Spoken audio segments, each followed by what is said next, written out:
You know that feeling, right? That knot in your stomach before a big meeting, or that warmth that spreads through your chest when you see someone you love. Well, today we're going to decode your body's secret language. We're diving into that powerful connection between what you feel in your head and what you literally experience in your body. Let's get into it. So let me ask you something right off the bat. Just take a second and think about the last time you were really happy or maybe really angry. Where did you actually feel it? Was it a tightness in your chest, a fluttering in your stomach, maybe a pressure building in your head? Just pinpoint it for a second. Well, it turns out those physical sensations aren't just random. Not at all. They actually form a kind of emotional map across your entire body. And learning how to read that map, that's the first step to really understanding what's going on inside. And here's the really fascinating part. This isn't just a hunch. Scientists have found that specific emotions trigger these really predictable physical patterns. They call them somatotopic maps. And get this, these maps are incredibly consistent, pretty much for everyone all over the world. So what does this map actually look like? Well, for positive emotions, things like happiness or love, people consistently report a feeling of activation across their entire body. It's that warm, expansive glow we all know, with the strongest sensations really lighting up the chest and the head. Now let's flip that. Think about those intense, negative emotions. When you feel anger or fear, the sensation gets really concentrated in your upper body. Your chest, your arms, your head, they all fire up. And that makes perfect sense, right? It's your body's ancient fight or flight system, getting you ready to act. And then you have emotions that do the complete opposite.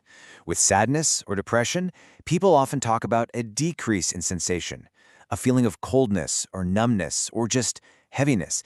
It's especially felt in the arms and legs, almost like all the energy has just been drained right out of your limbs.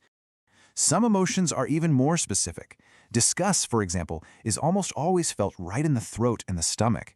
And anxiety? I mean, we have words for it, right? That tightness in your chest or the classic butterflies. These aren't just clever phrases. They are describing a real physical thing. Okay, so our bodies map our emotions. Cool. But so what? Why does this matter? Because these feelings, these sensations, they're not just background noise. They are critical data. Think of them as your body's built-in check engine light, a really important early warning system for stress. Seriously, your body is trying to get your attention, and ignoring these signals is kind of like putting a piece of black tape over the check engine light in your car. Sure, you can ignore it for a while, but eventually, that's not going to end well for you or the car. So, what do these warning signals even look like? Well, physically, it's all the classic stuff we tend to just brush off. You know, that constant tension in your neck and shoulders, those annoying headaches, a racing heart when you're just sitting there, or that nervous stomach that just won't quit. These are the first whispers.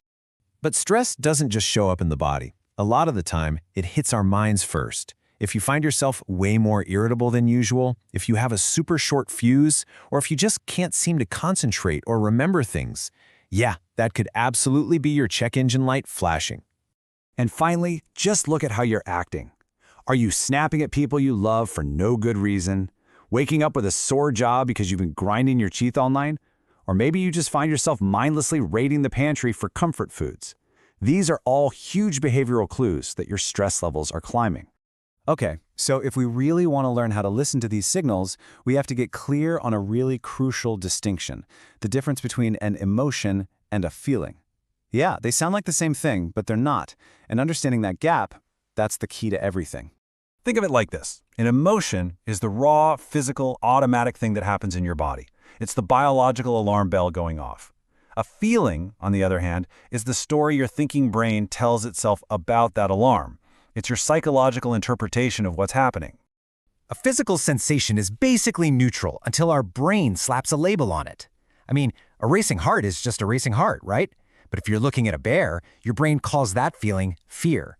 If you're in the front row at your favorite band's concert, your brain calls it excitement. It's the same physical data, just a completely different story. And that right there, that distinction is our secret weapon. Because if we can learn to just notice the raw physical emotion before our brain starts spinning a whole narrative around it, we basically gain a superpower. We can start to reconnect our mind and body just by paying attention. Now, there's a cool scientific term for this skill. It's called interoception. It's just your ability to tune in and accurately sense what's going on inside your body. And here's the most important part. It's not some talent you're born with. It is a skill. And like any other skill, you can get better at it with practice. And one of the best ways to train that skill is with a super simple practice called a body scan. Now, the goal here is absolutely critical. You're not trying to fix anything or change how you feel. The whole point is just to observe, to notice what's there without judging it. And that simple act of observing sends a powerful signal to your nervous system that it's safe to calm down. All right, that's enough theory. The best way to get this is to actually experience it. So wherever you are right now, if you're up for it, I'd like to invite you to join me for a really quick guided body scan. Okay, first, just get comfortable wherever you're sitting or lying down. And if it feels okay, go ahead and gently close your eyes. Let's start by just taking 3 slow, deep breaths. Breathe in and let it all go. Good. Again, a nice full breath in and a slow breath out. One more. Now, I want you to bring all of your attention way down to your toes. Don't change anything, just notice what they feel like. Are they warm, cold, tense? Just notice. Now, slowly let that awareness move up through the bottoms of your feet, into your ankles, your calves, all the way up to your knees. Just observing. Now bring your attention to your stomach and then to your chest, and just notice the gentle rise and fall with your breath. Move that focus up into your shoulders, and on your next exhale, just see if you can let them drop just a tiny bit more. Good. Now, let your awareness travel all the way down your arms, to your hands, and right to your fingertips. And finally, bring your attention up to your neck, your jaw, and your forehead. See if you can just soften any little bit of tension you find there. Let your jaw hang loose. Just take one last full breath in and out, and whenever you're ready, you can gently open your eyes. That's it. All we did was pay attention for a moment.